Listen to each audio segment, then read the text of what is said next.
देख सकै छियै एकटा लड़की के खिरहर थाना से अरेर थाना से खिरहर थाना से महिला थाना से खिरहर थाना, यानी ई थाना से थाना करवा रहल छै। जखन एगो लड़की शादी केलकै, ओकरा कोर्ट मैरिज लड़की के पास छै, सर्टिफिकेट छै, तहन कोनो प्रूफ के जरूरत नहीं छै, तखन ओ लड़का दोसर विवाह करे छै तऽ अत सामाजिक तौर पर ही ओ लड़का के दंड होबाक चाही। लेकिन सामाजिक तौर पर नहीं भेलै, कोर्ट थाना के अगर सहयोग लेल गेलै तऽ थाना के सामने एविडेंस पूरा छै ओकरा हिनका पास, तहन एहिमे लड़की के दर दर भटकनाइ या केम्हर मोड़ लऽ रहल छै, आखिर एहि के पीछा के छै जे एकटा लड़का लड़की के प्यार में फंसा कऽ शादी करे जाए, लड़की साथ दैया चूँकि प्यार करैया, ओकरा साथ विवाह करैया, ओकर बाद लड़का विदेश जाकऽ ओ लड़की के साथ विदेश तक साथ रहैया, बातचीत करैया, लेकिन विदेश से एला के बाद लड़का के घर वाला लड़का के दोसर ठमा विवाह कऽ देनाइ, यानी लड़की के साथ एतेक छल, यानी कहि सकै छियै लड़की के साथ एगो लड़का खेलनाइ जेना कऽ लेलक, और ओ लड़का के सजा देबऽ के जगह या लड़का लड़की के घर बसाबऽ के जगह ने समाज ने थाना के सहयोग नहीं कर छथि। जय मिथिला, मिथिलाक धरती पर एहन एहन निंदनीय घटना होइया जे बजत शर्मसार महसूस होइया। एक तरफ सरकार बेटी के बहुत बढ़ावा दऽ रहल छथि, बेटी पढ़ाओ बेटी बचाओ बहुत सारा मुहिम चलबै छथि, और बिहार सरकार ने केंद्र सरकार तक बेटी के ऊपर बहुत सारा मुहिम चलबै छै ताकि बेटी आगा बढ़े, बेटी के अधिकारो दै छथिन जे अपन जीवन साथी चुने, तऽ ओहो पर कोनो रोक नहीं छै। बहुत सारा बेटी अपन जीवन साथी अपन अनुसार से चुनि कऽ आगा बढ़ै छथि, लेकिन ओहि दरमियान अगर कोनो बेटी के साथ कोनो हादसा होइया लड़का पक्ष से, तहन ई बहुत ज़्यादा सरकार पर, प्रशासन पर, हर जगह सवाल उठैया। अखन हमरा संगे एगो बेटी छथि, दुखिया बेटी कहि सकै छियै एहि मिथिला के धरती पर, बहुत ही खराब लागैया। लेकिन ई कैमरा के सामने तखने कोनो बेटी आबै छथि जखन ओ दर दर के ठोकर खाइ छथि, तखने कोनो शौक से ई कैमरा के सामने नहीं आबै छथि। अखन ई दुखिया बेटी छथि, हिनके से जानब जे ई कतेक दुख के सामना कऽ रहल छथि, जखन सरकार अपन जीवन साथी चुनै के एकटा अधिकार दै छथिन, ओहि अनुसार से ई अपन जीवन साथी चुनै छथि, लेकिन वएह जीवन साथी बीच राह कम उम्र में ही छोड़ कर दोसर बियाह कर जाइया, तखन विशेष इएह बचिया से हम जानी की नाम अछि? ममता कुमारी। घर कतऽ अछि? ब्रह्मोत्तरा।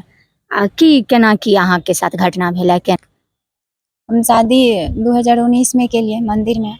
Love marriage? हाँ, लव मैरिज। घर से भाग गेल रहिए तो रेस्ट हाउस में रुकल रहिए, तो ओकर बाद कोर्ट में जाकर कागज बनेलिए, मंदिर में शादी के लिए।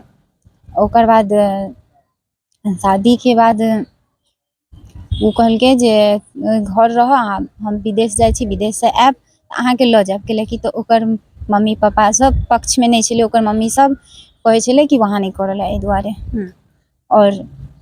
और ओकर भाई भौजाई सब बहुत झगड़ा लड़ाई घर में करे छलै कि उ सब ओकरा से करबी तो हम मरि जेबो, एना करबो ओना करबो, से सब कहै छलै। कतऽ लड़का के की नाम छी? कतऽ? चंदन यादव। घर कतऽ छै लड़का के? जिरोल। अहाँ के? ब्रह्मोत्तरा। जखन अहाँ लव मैरिज के लिए घर से निकल तऽ अहाँ के घर के मम्मी पापा सब, मतलब जे भाई सब छथि, सब पक्ष में छलै? हाँ, वो मम्मी से बात कऽ के मना लेने छलखिन। अच्छा, लड़का अहाँ के मम्मी से बात कऽ के? हाँ, मना लेने छलखिन। और ओकर मम्मी पापा वो जेठ जे ओकर बेटा पुतोह है, ओहि वजह से उ नहीं राजी छला। ओकर लड़का के में? हाँ, लड़का के पैघ भाई छलै ना। हाँ। और दीदी जे हमर चचेरी बहिन आरती, ओकर अथी सासुर है ओते, जे चंदन के पैघ भाई से शादी भेल छै। अच्छा, रिश्तेदार में ही छै भाई के? अथी जीजा के? दीदी के देवर। हाँ, दीदी के देवर, अपन बहिन के दियर छै? चचेरी बहिन के देवर। हाँ, तो उनके अहाँ के चचेरी बहिन के पसंद नहीं? चचेरी बहिन कहे कि तू मतलब ओकरा से नहीं करा, हमरा दुनू के प्रेम प्रसंग चले छलै, हमरा दुनू के, हम दुनू एक दोसर के पसंद छलिए, तो हम दुनू चाहे छलिए शादी कर ली। शादी केबो केलो तो उ घर में झगड़ा करे छलै, तो तै दुआरे हम दुनू घर से निकल गेल कि हम जे कनिके दिन के बाद विदेश जा रहल छी, तै दुआरे हमर मम्मी पापा तो पक्ष में नहीं है, तो तै दुआरे हम विदेश से आबै छी, तब हम अहाँ के घर ल जाब। तकर बाद उ जे विदेश से एले, फरवरी में एले, तो उ हमरा से बात करना बंद कर देलकै। ओइसे पहले, आबे से पहले बात विचार चलै छलै। बात विचार चलै छै, फोन हाँ। आबै छलै। हाँ एकटा जे पत्नी के एकटा होइ छै जे चूँकि विवाह कऽ लेने छलियै आ हुनकर पत्नी बनि चुकल छलियै तऽ ओ तऽ विदेश में कमाइ छलथि है तऽ पैसा कौड़ी सब भेजै छलै, सबटा भेजै छलै। हाँ पैसा भेजै छलखिन। और ओतऽ से एला के बाद अहाँ से कांटेक्ट तोड़ देलक। हाँ वहाँ से वो एलखिन घर फरवरी में, तब से हमरा से बात नहीं हुई। तकर बाद में तो फिर बीच में किया मतलब कतऽ ओकर बाद की केलथि लड़का? ओकर बाद वो दोसर जगह शादी करै छलै। हम्म। दोसर जगह शादी करै छलै, झोजी में शादी होइ छलै। अच्छा। तऽ हम सब मिल कऽ और हमर कुछ समाज के मिल कऽ शादी ओकर तोड़ देलकै, तऽ ओतऽ के शादी टूटि गेलै। लड़का हिनका साथ विवाह करैया लव मैरिज, ओकर बाद हिनका अपन गाँव में छोड़ै छथि और दुबई जाइ छथि ताकि हम ओतऽ पैसा कमाई और स्थिति जे होइ छै से ठीक भऽ जेतै तहन फेर अहाँके अपने आप से कहि कऽ संतावना दऽ कऽ विदेश जाइया लड़का और ओतऽ से हिनका कॉन्टेक्ट में भी रहैया, लेकिन ओतऽ के एला के बाद जे एकटा पत्नी के सुख होइया ओ देबऽ के जगह लड़का दोसर विवाह करै छथि। तकर बाद अहाँ की केलियै फिर, केना की? तकर बाद जे हम खिरहर थाना गेलियै, खिरहर थाना में किछु नहीं भेलै।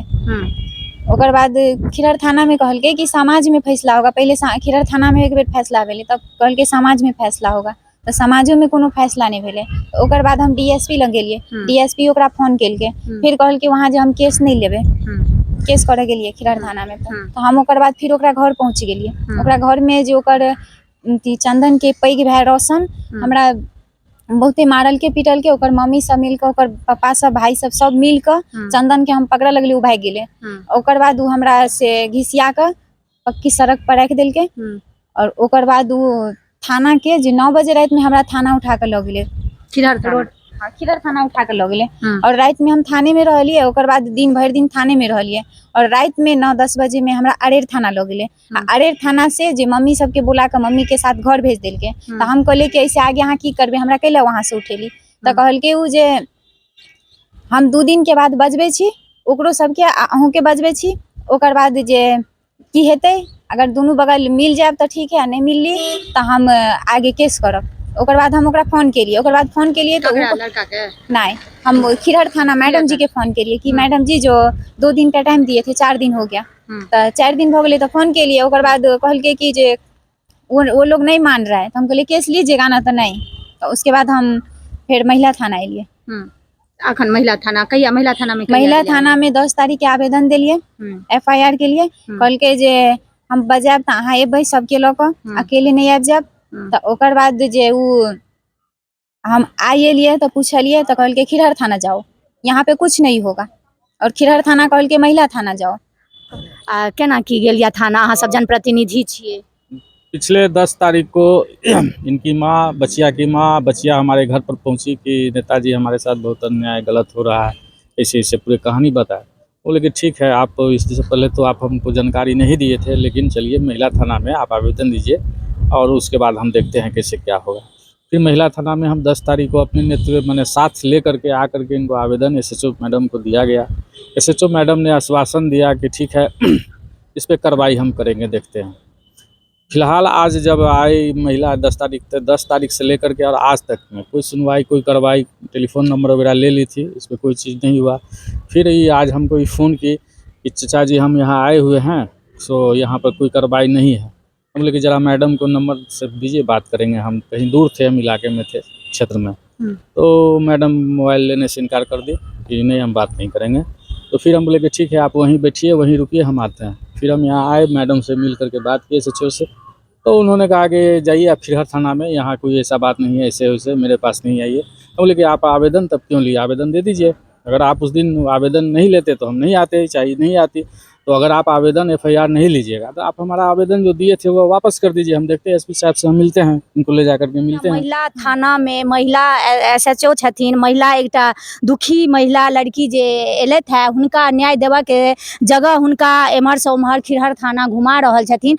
यानी प्रशासन, थाना एकटा जन जे पीड़ित छथिन हुनका लेल बनायल गेलै, लेकिन हुनका एतऽ न्याय नहि भेट रहल है। तहन फेर ई थाना कथी के? ई में एतेक कार्यरत जे छथि ओ चाहे जाहि पोस्ट पर छथि ओ फिर की है, सरकार एतेक पैसा दऽ रहल छथिन की है, जखन एगो पीड़ित के न्याय नहि भेटत। ई लड़की जे एकटा सरकार बेटी पढ़ाओ बेटी बचाओ के मुहिम चलबै छथि, आखिर बेटी एतऽ बचि नहि रहल है, बेटी के साथ एक छलावा एगो लड़का कऽ रहल है। और जखन लव मैरिज भेलै एकटा सामाजिको एकरा प्रोत्साहन होबाक चाही, एले कि कोनो अंतरजातीय नहि छै, स्वजातीय छै, तखन तऽ एकरा प्रोत्साहन भेटबाक चाही, सामाजिक तौर से नहीं भेटल। लड़की थाना के सहारा ले छथि आ थानो में हुनका न्याय नहीं भेटैया, निराशा ही हाथ लागैया, तहन फेर ई लड़की कतऽ जेथिन। ई सवाल प्रशासन पर अबैया, बिहार सरकार पर अबैया, समाज पर अबैया, हर जगह पर अबैया। हम दर्शक से कहबै जे एहि वीडियो के ज्यादा से ज्यादा शेयर करू, ताकि एहि थाना जे हिनका एम्हर से एम्हर एहि थाना से खिरहर और अरेर महिला थाना करा रहल छथिन से एहि पीड़ित लड़की के न्याय भेटे। जो लड़का प्रेम जाल में फंसा कऽ विवाह करैया आ विवाह केला के बाद एहि लड़की के छोड़ कऽ फेर दोसर जगह विवाह करैया, यानी कहि सकै छियै जे लड़की के प्रेम जाल में फंसा कऽ एकटा ओकर प्रोफेशनल टाइप के बनि गेल छै, तऽ ओहि लड़का के कड़ी से कड़ी सजा भेटे और एहि लड़की के न्याय भेटे। जय मिथिला, जय मैथिली, धन्यवाद।